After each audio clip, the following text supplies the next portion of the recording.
राम रतन धन। महाराज राम नाम से बड़ा धन कुछ हो नहीं सकता।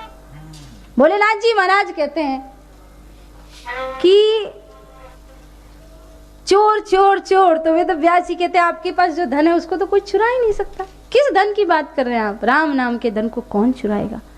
भोले बाबा कहते एक और धन था। बोले क्या? बोले अमर कथा। महाराज जी अमर कथा क्या होती है? अमर कथा वो जिसको पीकर व्यक्ति अमर हो जाए। अच्छा, तो इसी ने चुराया जो मेरे घर के अंदर घुसा? बोले बिल्कुल इसी ने चुराया। तो आप क्या करोगे? बोले इस त्रिशूल से उसको मार डालूंगा। वेद व्यास जी हंसने लगे। महाराज अभी अभी आपने कहा अमर कथा पीने वाला व्यक्ति अमर हो जाता है, और अब आप कह रहे हैं कि इसी त्रिशूल से आप उसको मार डालेंगे। मुझे पता है कि आपके त्रिशूल में वो क्षमता है कि आप उसे मार डाल सकते हैं, लेकिन आपके त्रिशूल का महत्व तो बढ़ जाएगा पर दुनिया में अमर कथा का महत्व घट जाएगा। महाराज भगवान कहते हैं वेदव्यास जी आपने मुझे सत्य का भान करा दिया। सच कह रहे हैं आप, इस दुनिया में मेरे त्रिशूल का महत्व कम हो जाए मुझे कोई परवाह नहीं, पर अमर कथा का महत्व घटना नहीं चाहिए। और वेदव्यास जी मैं आपको धरोहर दे करके जा रहा हूं, इसको संभालना। भगवान शिव चले गए। वेदव्यास जी ने देखा उनकी धर्मपत्नी के गर्भ में इतना दिव्य बालक आया है। समय बीता, 9 महीने बीते, सोचा शायद बालक आएगा, लेकिन कई वर्ष बीत गए। सुखदेव जी महाराज बाहर ही नहीं आ रहे हैं। वेदव्यास जी कह रहे बेटा बाहर आओ। बोले बाहर आते ही भगवान की माया मुझे परेशान करने लगेगी। तो बोले क्या कभी बाहर नहीं आओगे? बोले मुझे कोई चिंता नहीं है, मैं गर्भ में बहुत अच्छे से हूँ। बोले बेटा तुम्हारी माँ को तकलीफ हो रही है। सुखदेव जी ने कहा एक शर्त पे बाहर आऊंगा, जब स्वयं भगवान आकर के कहे बेटा सुखदेव तुम बाहर आओ, मेरी माया तुम्हें प्रभावित नहीं कर पाएगी तो मैं बाहर आऊंगा। भगवान ने आकर के कहा 12 वर्ष तक माँ के गर्भ में रहने के बाद सुखदेव जी महाराज बाहर आए। और फिर यह श्लोक आया, यम प्रव्रजंत मनुपीत मपीत कृत्यम। जन्म लेते ही भागने लगे सुखदेव जी। तो अब आपको ये बात विचार करनी होगी कि जो भाग रहा है वो 9 महीने का पेट में रहने वाला नवजात शिशु नहीं है, बल्कि 12 वर्ष का तरुण व्यक्ति है। सुखदेव जी महाराज भागे और उनके पीछे पीछे पिताजी वेदव्यास जी भागे। वेदव्यास जी महाराज भागे तो आपको पता है कि कुछ भी हो जाए, कुछ भी हो जाए, आपको ये बात पता होनी चाहिए कि एक जवान बेटा ज्यादा तेज भागता है बूढ़े पिता की अपेक्षा। सुखदेव जी महाराज भागे, वृक्ष और बल्लरियों ने वेदव्यास जी को पकड़ा और कहा वेदव्यास जी आप इतने स्वार्थी कैसे हो सकते हैं? आपने समाज को एक पुत्र दिया और आप रो रहे हैं, अपने पुत्र के पीछे पीछे भाग रहे हैं। हम ना जाने रोज कितने फल देते हैं, कितनी डालियां देते हैं, कितने पत्ते देते हैं, हम तो कभी नहीं रोते। संत का काम होता है अपने पुत्रों को समाज संस्कृति की सेवा के लिए समर्पित करना। और एक बात कहूं, अतिशयोक्ति नहीं होगी। मैं नहीं मानती कि केवल लाल पीले कपड़े को या चंदनधारी को ही संत कहते हैं। अगर संत देखना है तो एक बार भारत में जाना और उस परिवार को देखना कि जिस परिवार ने हंसते हंसते अपने बच्चों को भारत की सेना के लिए समर्पित कर दिया, ऐसा परिवार भी एक संत का ही स्वरूप होता है। ऐसे फौजी भाई जो रात दिन खड़े होकर के धूप में, गर्मी में, बरसात में अडिग होकर के हमारे देश की रक्षा करते हैं, उन सोल्जर से बड़ा संत इस दुनिया में कोई नहीं हो सकता जो हमारी रक्षा करते हैं।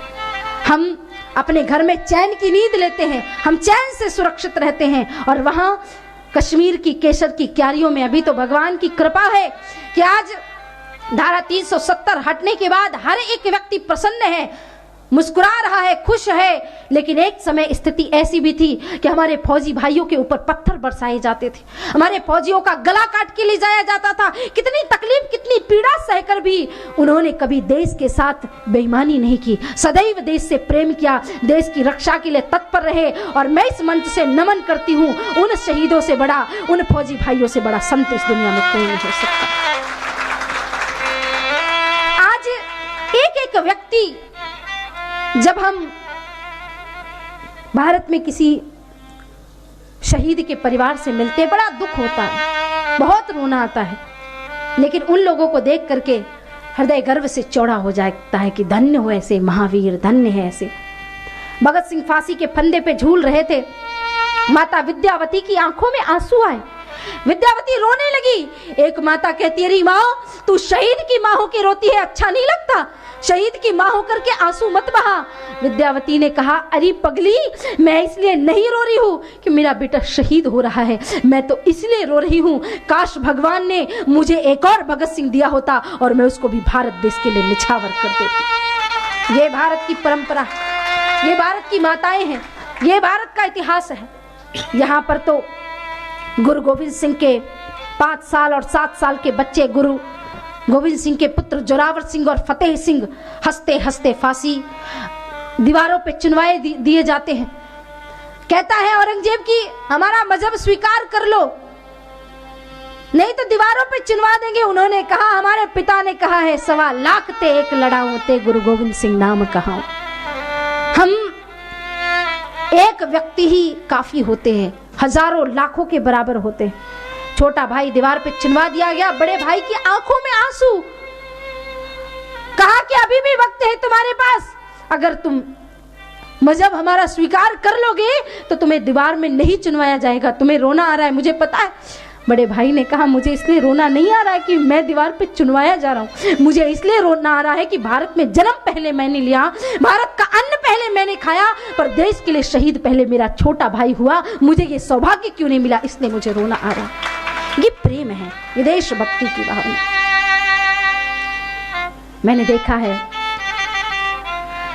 लद्दाख में, कश्मीर में और उन बॉर्डर में जहां पर दूर दूर तक कोई व्यक्ति आ जा नहीं सकता, अपने वतन की मिट्टी को उठा करके वो फौजी भाई, वो सैनिक, वो सोल्जर से ही बात कहते हैं कि तेरा वैभव अमर रहे माँ, हम दिन 4 रहे ना रहे। हे माँ, तू सुरक्षित रहे। क्या उन्हें याद नहीं आती घर की?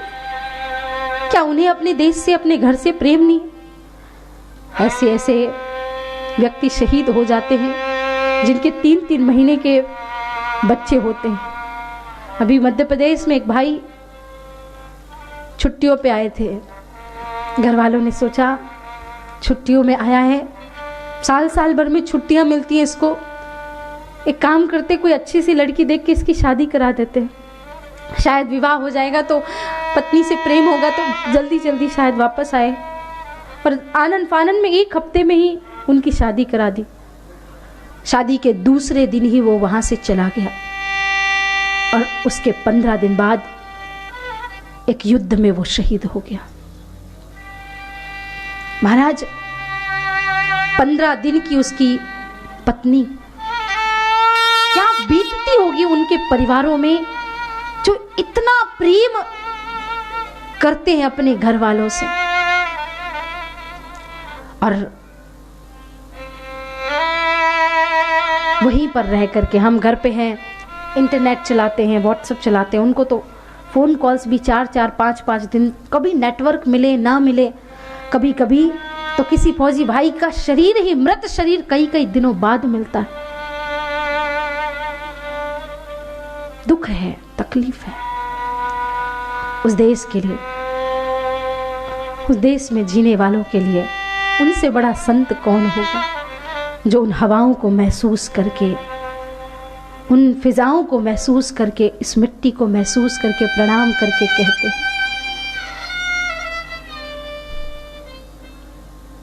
है गुजरने वाली हवा जरा मेरा इतना काम करेगी क्या, मेरे गाँव जा मेरे दोस्तों को सलाम दे, वहीं थोड़ी दूर पे घर मेरा, मेरे घर में है मेरी बूढ़ी माँ, मेरी माँ के पैरों को छू के तो उसके बेटे का नाम दे, उसे जाके मेरा प्याम दे। मैं वापस आऊंगा, मैं वापस आऊंगा, वतन की छाँव, वतन की छाँव कि माँ की आंचल गाँव कि हमसे पूछा गाँव की गलियों ने कि घर कब आओगे, कि घर कब आओगे, कि तुम बिन ये घर सूना सूना है।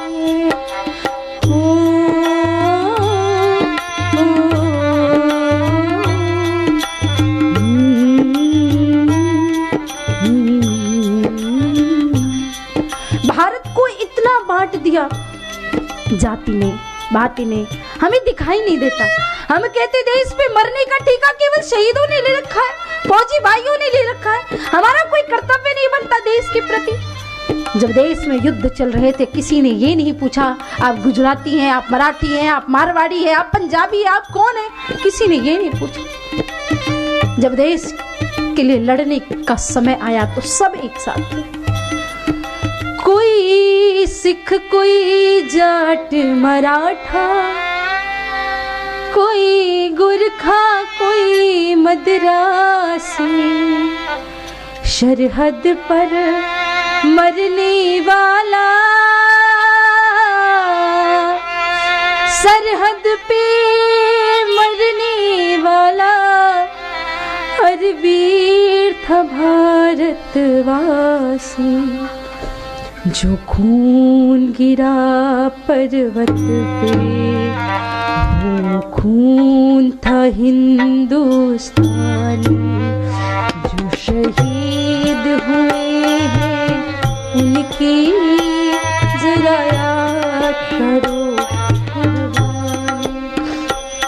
जो मेरे वतन के लोगों, जरा आँख में भर लो पानी। जो शहीद हुए हैं उनकी जरा याद करो कुर्बान। एक बार अपने देश के लिए दोनों हाथ ऊपर उठा के और मुट्ठियां बांध के जोर से बोलेंगे। सभी लोग हाथ ऊपर उठाएं, मुट्ठियां बांध के बोलेंगे भारत माता की जय। उन शहीदों की आत्मा की शांति के लिए इतना जोर से आवाज आनी चाहिए कि उन्हें लगना चाहिए कि उन्होंने देश को अपना समर्पण ऐसे व्यर्थ में नहीं दिया। दोनों हाथ उठा के भारत माता की जय, भारत माता की जय, भारत माता की जय। वो तो कहते हैं कि जीना है तो जियो अपने वतन के लिए और मरना है तो मरो तिरंगे कफन के लिए, क्योंकि ऐसा कफन हर किसी को नसीब नहीं होता। जैसे वेद व्यास जी महाराज ने अपने पुत्र सुखदेव जी महाराज को समाज की रक्षा के लिए समर्पित कर दिया, ऐसे कितने ना जाने ऐसे परिवार हैं जो अपने अपने पुत्रों को समाज की रक्षा के लिए समर्पित करते हैं और वो देश की सेवा करते हैं, वो देश को बचाते हैं। और हमारा काम है देश को सुरक्षित रखना, और देश को सुरक्षित करने के लिए केवल इन आतताई शक्तियों को नहीं, कहीं कुपोषण है, कहीं भ्रष्टाचार है, कहीं पाप है, कहीं गौ हत्या है, और इन सभी चीजों से देश को बचाने के लिए हमें मिलजुल करके काम करना होगा।